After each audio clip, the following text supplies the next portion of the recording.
মুর্শিদাবাদের ঘটনায় মালদা এলেন জাতীয় মানবাধিকার কমিশনের 3 জনের প্রতিনিধি দল। শুক্রবার বন্দে ভারত ট্রেনে মালদায় আসেন তারা। এরপর সেখান থেকে বৈষ্ণবনগরের পারলালপুর হাই স্কুলের উদ্দেশ্যে রওনা হন। এই পারলালপুর হাই স্কুলে রয়েছেন মুর্শিদাবাদের ধুলিয়ান থেকে পালিয়ে আসা বহু ঘরছাড়ারা। তাদের সাথে দেখা করে কথা বলবেন এবং ঘটনার দিন কি হয়েছিল তা যাচাই করবেন। অন্যদিকে আজই মালদায় আসছেন জাতীয় মহিলা কমিশনের রাজ্যপাল সিভি আনন্দ বোস।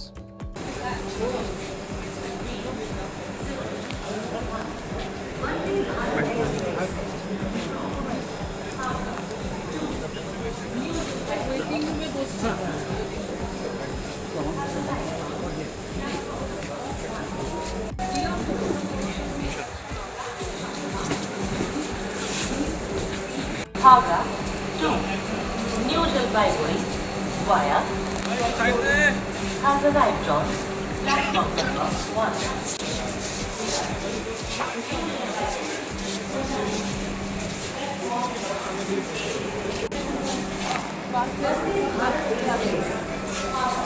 এখানে চলে এসো।